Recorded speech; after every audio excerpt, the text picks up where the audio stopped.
Thank you, Steve. And Kirk Spano, stand by. I'm going to make you the presenter. Looking forward to hearing you. You're one of my favorites. And I'm interested in getting an update of what you're thinking here. Congratulations on your oil call. It was spot on. Hi, Kirk. How are you, buddy? Good. Can you hear me now? Can hear you now, and I see your little article here. The last great secular oil bull market has begun. You're way ahead of the curve, man, in the $40 neighborhood, and here we are at 68. So why don't we start there with the oil, and also perhaps tied in with what you were looking for geopolitically. Now that things, just a thought I have that things quieting down on the North Korean front would actually make it easier instead of having two hotspots, because you're looking for the hotspot in Iran. Quieting down North Korea situation actually makes it more feasible, doesn't it? Yeah, and we talked about that way back in October, I believe. I said that the North Korean situation is kind of like a pimple on an elephant's butt, and it would take care of itself somehow. It would resolve. And that's what's going on right now. Of course, you know, there's always uncertainty there, but I think the pivot towards the Middle East has been going on since January, when President Trump indicated that he probably was not going to renew the Iran nuclear deal again come May 12th. Okay. All right. So not, and does Bolton seal that deal? You would think, right? Because he's an uber hawk on Iran, and yeah, he's the neocons that you were talking about before they were in Trump's cabinet that that have been planning and pushing for this for years. So when I heard his appointment, I thought of you. Any idea when you think something like this could happen? Well, I think that the sanctions are going to come off, or excuse me, I think the sanctions are going to snap back on over the summer. Okay. So when President Trump does not certify the nuclear deal in May, which the 12th, I believe, I think the markets are going to have a pretty sharp reaction to that. And then there's usually about a 6-month period before the sanctions fully snap back in place. And the thing that a lot of people have wrong, and I wrote an article about it, which we'll touch on in a second. I'm just going to fly through some of the things. But the rest of the world has very little choice. If we put the sanctions back on, Europe or whoever else is out there can't say, well, we don't want to follow the Americans on this. Because if they don't follow the Americans, there's a banking regulation that says, hey, if you do business with Iran while we have sanctions on them, you can't use our banking system, our international payment system. So there's a very real possibility that up to 2 million barrels of oil per day come off the market from Iran within about 6 months. Now, I think there will be negotiations, and we'll see what those, how those bear fruit. But the situation. So you're talking about the SWIFT system that they would be, and the Chinese and Russians have been working on developing an alternative to the SWIFT in case these things happen, right? Yeah, and it'll take, and the futures market over there for oil in China has something to do with it. But the reality is, do you trust the Chinese and the Russians? So to think that they're going to somehow have a viable alternative in the global monetary system is pretty far-fetched. Okay. Plus, Saudi Arabia is a linchpin here, and they're not going to start helping the Chinese make the yuan more global until Iran is put in place. So you have the United States and Saudi Arabia and Israel aligned against Iran. They have all the cards. They're playing with 4 aces. China and Russia have to allow what's going to happen eventually in Iran to happen. And on the ground in Iran, you have to realize the Ayatollah does not have massive support among the people. They all kind of just wish he'd go away, and they're trying to wait him out because he's like 17,000 years old at this point. What is he, 85, 89, something like that. And they're just hoping that he dies so that they can, at that point, change the way government functions. I don't think most Westerners realize that the Persians have a very democratic heritage. They're very westernized. They're very educated. They're not, the stereotype that I think some of the people in our society have. And you have a population of clerics there who believe in a separation of church and state. And that never gets played up in the news. You can Google that and find all sorts of statements from people saying, look, the government and the church, the mosques and whatnot should be separate. And I think that day is coming. It's just a matter of whether or not we have to use force. Okay, yeah, Kirk, I have a question, and I'm just going to take the screen back. Yeah, we could still hear you. And Okay. it's about the oil shares. I just want to show a few, and I'm curious how you navigate. Here's one that you've been talking about, and how do you navigate when oil shares act more like stocks, like they did in February, and recovering with the market since that low? Do they eventually separate, that even if you have pressure in the market, that they could still withstand it and trade on their own? Because you look at what oil has done, and then you look at ECA, or you look at, I'm not saying that it looks bad now, but you look at some of these others, Kinder Morgan, okay, you look at this, I believe is an ETF, XES, looks better. But a lot of these oil shares acted more like just part of the market that suffered with the market. So how do you navigate the waters if you're bullish oil, with oil making new highs, and all we're doing is getting recoveries in these particular shares? So the stocks and the price of oil clearly have not been correlated in the shorter term, right? Yeah. That appears to be changing in the last 2 to 3 weeks. So if you look at all those charts that you just pulled up, the last 2 to 3 weeks, the shares started to move. Right. And they've crossed some important resistance levels. Right. I think that we're right at the start. Now, if you would go back to my screen, you'd see that I did write that article right. I mean, I think I might have hit the low day. I wrote that there's a new golden age for oil stocks that is about to begin. And if you take a look at the bottom of all those charts that you just had up, March 29th is when I said this, and within days the oil shares started going up. So I think it's just a matter of sometimes you have to wait it out, right? And there is a lot of negative narrative about oil and oil stocks. I think the millennial investor is hurting this a little bit. I think some of the divest fossil fuel movements are hurting this a little bit. But ultimately, the algorithms and the big money is going to dictate this at some point. And I'll show you a chart here in a couple of minutes of a stock that I think people are going to get surprised by finally. There are divergences that are just beginning right in the last few weeks, and you have money flows going into these stocks, but the prices have barely moved. So they're still oversold, not as oversold as they were, but they're still oversold. But the money flows are starting to push into these stocks. So what happens? At some point, you get chasing. When does the chasing occur? I think after the earnings come in this quarter and next quarter, and people see, holy cow, look at the cash flow that these guys have now that oil is back in the 60s and 70s. Okay. So those are your breakouts. So, we just flew through a whole bunch of things. So I do think that the oil stock breakout is coming. I talked about oil prices, inflation, and the Fed today. Threw out a couple of stocks for the bull market if you're a dividend investor.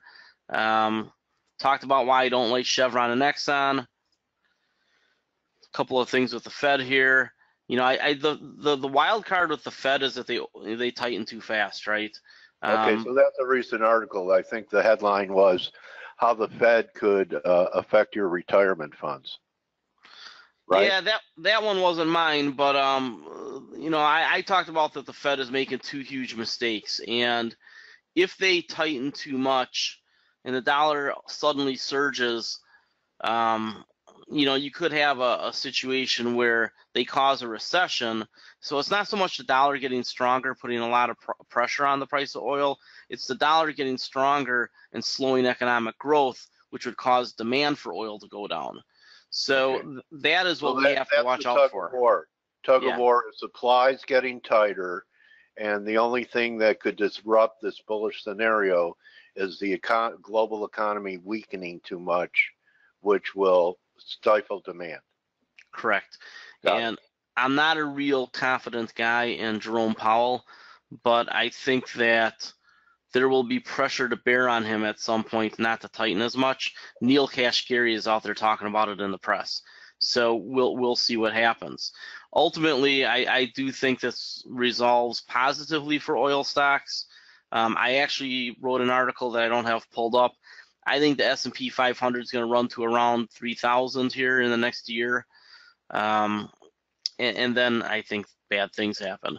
We haven't had that euphoric rally yet. We got a taste of it in January, but we didn't get the full, full cake. We got a little slice, and we still have to get that melt up that Jeremy Grantham has talked about and a few others, and then you should probably be worried. But maybe I'm wrong. Maybe the Fed tightens too fast, and we never get that euphoric rally, and we get a small recession instead. The thing that I think that people are overstating are the negatives from potential trade policies. At this point, everybody's talking about the negatives of trade policy. I think that tells me that if you take a contrarian view, you should expect positive surprises instead. I'd be surprised if you don't see an energy deal with China that is a big step towards reducing the trade deficit by around $50 billion with them. They've said they would reduce the trade deficit by $50 billion. Now it's just a matter of how and how fast. Okay, so there could be, I think some sanctions are going into effect, and that's one of the reasons Merkel and Macron are visiting, besides the Iran nuclear deal. Right. You think there's enough time when it comes to China for there to be a negotiated settlement so that tariffs don't begin? I don't know how far away we are from implementing. Right. I think that the reality here is that, and I said this when President Trump was elected, everything should revolve around his view on oil and the Ayatollah. He wants the Ayatollah gone, and he wants the United States to be a big exporter of energy because that is short-term immediate money for the nation.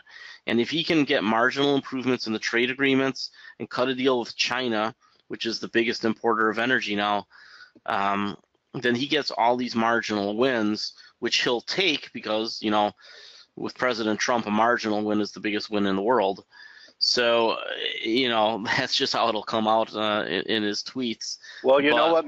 Maybe a foreshadowing of it would be what the EU just did with Mexico the other day, Kirk, where, bilateral and almost all goods are tariff-free. Right. And I'll tell you what, I can see the United Kingdom coming into NAFTA at some point.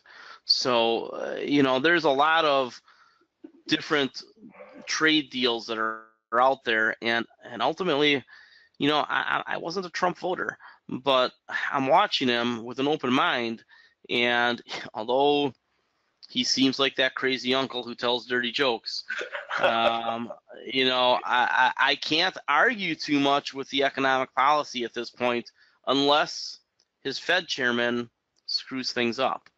Got it. So, all right. So I don't know where you wanted to go next, but when I was tweeting about you coming on, and the yen is very strong, weak, U.S. dollar yen being strong, you're talking about eventual collapse of the yen. And you were saying maybe it's already started. but you have a lot of conviction that that's going to happen. How does that play into the whole scenario you've been talking about with the economy and oil? So I believe that the next crisis begins somewhere internationally. And I think that the two most likely places that it begins is in Japan or in the European banks. So how long does it take? How long can they string things out? How long can they kick the can down the road? I have no idea. I can tell you, this is a Buffett line. I can tell you what's going to happen. I can't tell you when. And I know that Japan is going to hit the wall at some point.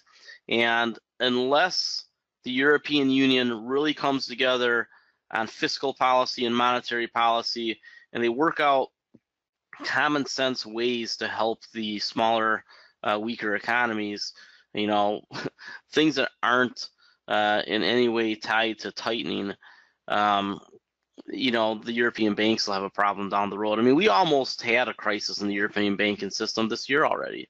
So we'll see what they do. So it'll come down to actions and policies in Europe. In Japan, I don't think there's anything they can do to prevent what's coming. I'm on board with Kyle Bass on this one. I was, talking about this years ago, and when I found out that he saw the same things coming, it was nice to know that somebody like that is saying, "Oh, this guy's probably got it right." But when does Japan hit the wall? Who knows? I don't think it matters in this particular case. I would be more worried about it after the Olympics in 2020. Between now and 2020, I think they're fine. After the Olympics, that's usually when a country hits a big recession, and that could be the trigger. Oh, interesting. So South Korea should be entering a recession now, right? Well, take a look at them. Yeah, they're not doing that well. Yeah. Okay, and they had a rather successful Olympics. Countries overspend on the Olympics, and they get that sugar high while they're building. Then all of a sudden, all that building is gone. Brazil was already in a crisis, and it deepened after the Olympics. Right. That's the example.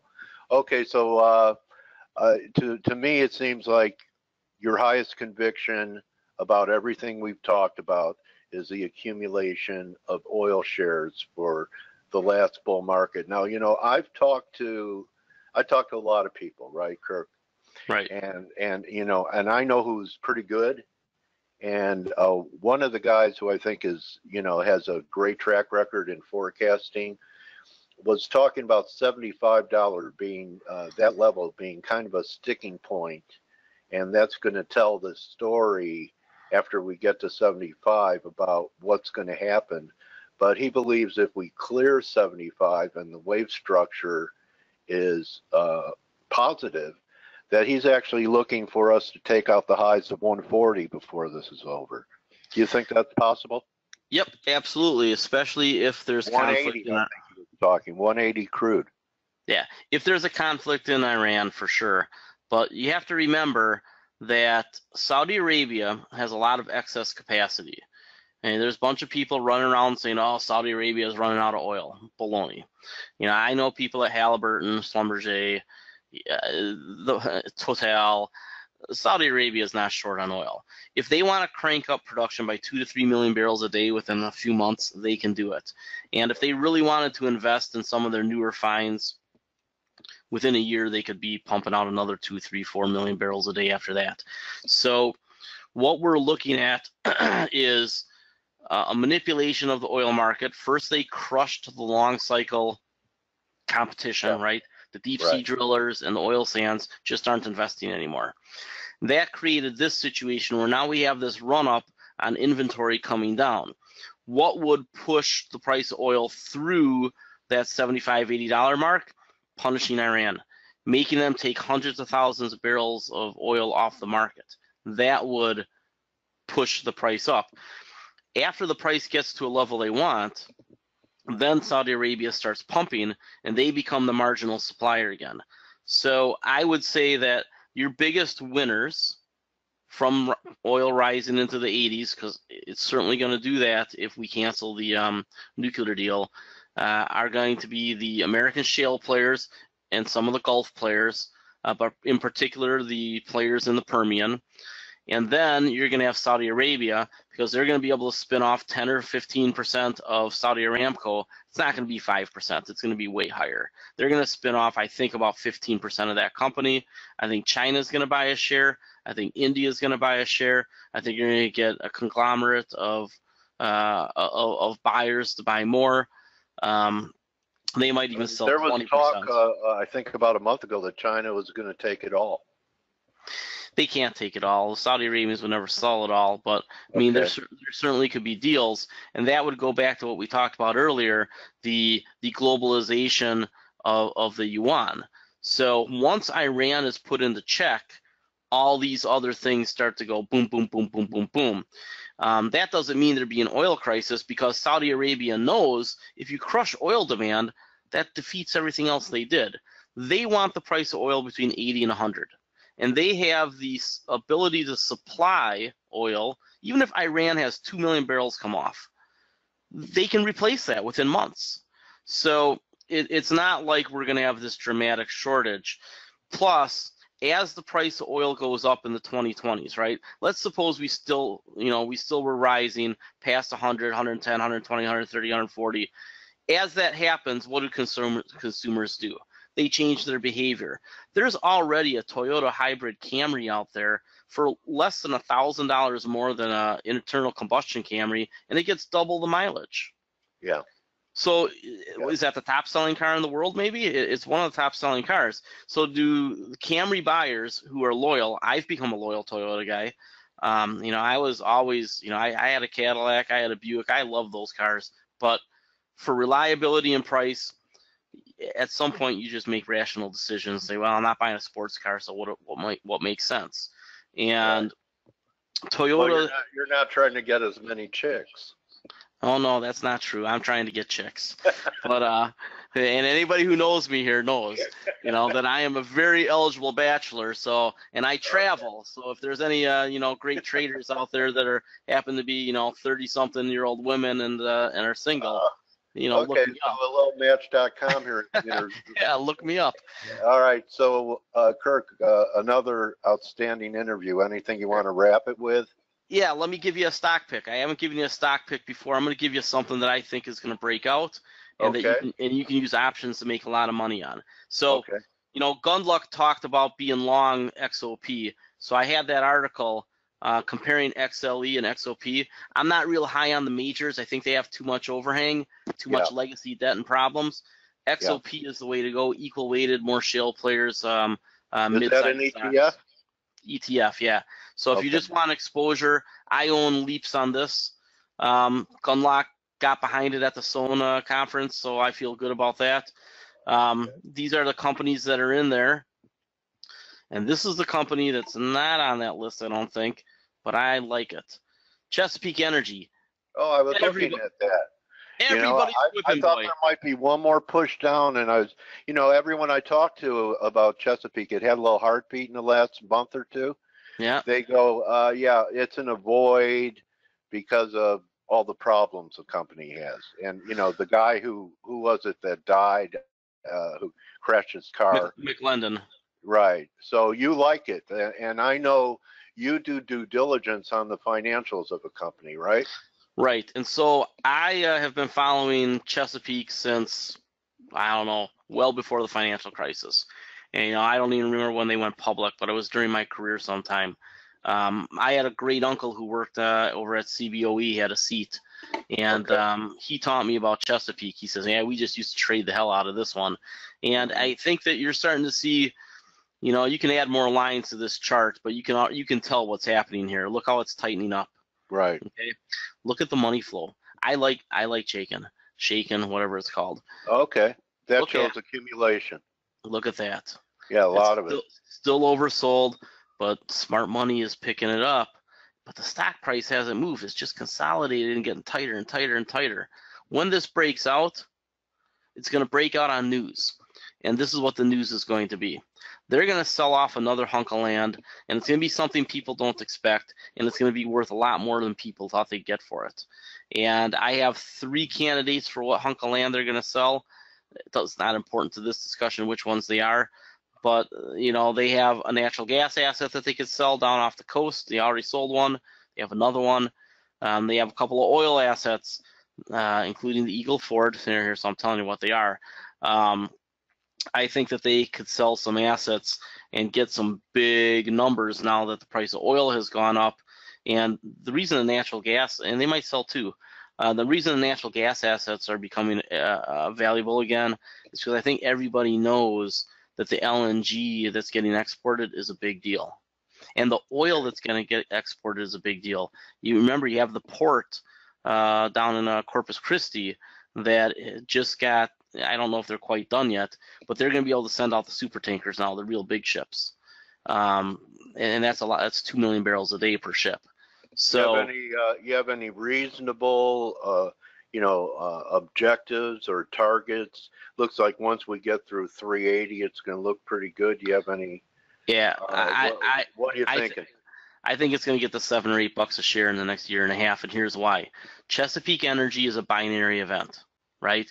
Either Chesapeake Energy overcomes their debt and they break out on cash flow, and Goldman Sachs says that they're on the verge of being a cash flow machine, and I agree with Goldman Sachs on this one. However, if the price of oil crashes and natural gas stays in the twos, these guys would get to a point in about 2020 where the debt becomes too much. So what I've been doing, since I look at it as a binary event, I don't buy the stock. I just buy the leaps, because by January of 2020, we're going to know, is Chesapeake Energy off to the races? Are they going to double and triple their share price, or are they headed for reorganization? They are completely dependent on the price of oil and gas. And that's all there is to it. So they'll sell a couple of assets, they'll put themselves in a position to win, and if the price of oil goes up and they can sell off the rest of their oil assets, they come out of this in 2021, 2022 as a nearly debt-free major natural gas producer over in the Marcellus and the Utica. If the price of oil and gas collapse again, they're toast, and they have to repackage everything. So let me ask you this. When you're buying leaps, do you look for liquidity in the strike, like open interest gives you an idea, or Right. You don't care? Yeah, I want some liquidity, and I don't, so I own some of the twos, right? I'm a couple hundred of these, Okay.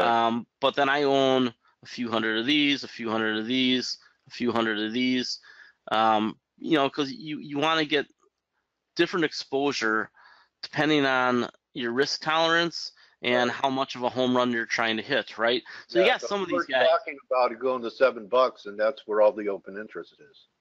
So if you get over $7, they would squeeze the hell out of those people, because most of them are writers, not buyers, correct? You would think. I don't know. I don't know. Yeah. Is this people speculating because they can only have to pay 20 cents for these things? I don't know. Yeah. I don't think people are selling these calls. Yeah, you're probably right. Yeah. They wouldn't be selling those calls. They're selling these calls. Right. But take a look, and these numbers, none of these implied volatilities make any sense. Yeah. So, I spread it out. I view these leaps as relatively safe. And then as you get into here, you're taking more risk, because if the price of oil, if the price of Chesapeake only gets to 5, you're SOL. You're toast, right. But on this one, you've doubled your money. Right. So I spread my leaps out, more here to less here, but I do buy a couple of these down here because, hey, what if it does go to 9? Right. Then you might as well hit the grand slam. But I think that as a binary event, you get good leverage on your money in these options. These are not retail buyers buying this, right? Yeah, you're right. These are pros buying these. Somebody who knows something, and what they know is what I just talked about. This is a binary event with them. Price of oil stays high. If we're right about the price of oil, if they really sell off an asset or two that are worth billions, they get to the point where their interest expense isn't that big of a deal, that they push out their debt by paying some of it off, because they don't have really any debt to pay off in the next year and a half. Okay, that's their window.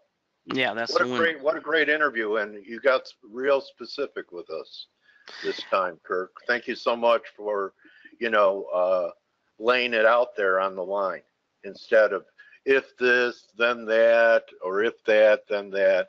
You're showing us where your skin is in the game. So really appreciate that transparency. All right, you guys follow along online. I've got more to say about oil over at Seeking Alpha. Okay. I think the next article is going to be 2 weeks to take off, because when he cancels the nuclear deal, that's pedal to the metal time. Okay, and people could follow you on Twitter at Kirk Spano, just like your name. And you don't have a website, do you? Oh, sure do. Oh, that's right. You sure do. Right. Let's see here. Under mine. So my website here is Fundamental Trends. I don't blog very often. You're better off following me at Seeking Alpha. Okay. If you want to subscribe at Fundamental Trends, and use the code 200 off. 200 like the number off, and you get the first year for $200 off. It's only $199 at that point. Okay, and you have your Match.com photo up there. No, my Match.com photo is me with like painted on abs and stuff. Yeah. It worked pretty good, and it worked pretty good last year. So I'm actually training for a 100-mile bike ride. So wow. Hopefully I have real abs by the 4th of July. So Kirk Spano, marathon man on the road and marathon man in the oil market. Yeah. By the way, make sure you follow me at Seeking Alpha, because I'm gonna put a blog up soon. I'm gonna be in Las Vegas for a little over 2 weeks in June, playing in the World Series of Poker. But the 2 Fridays that I'm going to be there, I'm going to be meeting with investors, and depending on how many people get a hold of me, I might rent a room or something. So if you happen to be in Vegas during the World Series of Poker, it'll be June 14th and 21st, or 15th and 22nd, whatever those Fridays are. I'll be out in Vegas meeting with people. All right. Well, I recommend you start playing a little Kenny Rogers, the Gambler, and get yourself ready for it. All right, buddy. I've won 2 seats into that tournament, so wow. We'll see. This might be the year that I am officially a very bad poker pro. Okay. All right, Kirk. You're good amateur though. You're a very interesting guy, and you do have excellent insights into the market. So I appreciate you continuing to come to F.A.C.E and edify our community. Thank you very much, Kirk Spano. Thank you, and I'm going to keep coming back because I love some of the stories about crabs versus lobsters that you tell. Thank you, partner. All right, take everyone. care. That's our Turnaround Tuesday. That's Kirk Spano, and I recommend you follow him. Keep an eye on what he talked about in the oil, and let me just take a quick look here. What the markets are doing. So we're getting a nice move in the oil shares today, and Aussie Kiwi 83 last. See everyone tomorrow. Good hunting the rest of the day. And remember, don't just count your pips, count your blessings. I count being able to hang out with you guys and talk to guys like Kirk as a blessing in my life. See everyone tomorrow. Adios.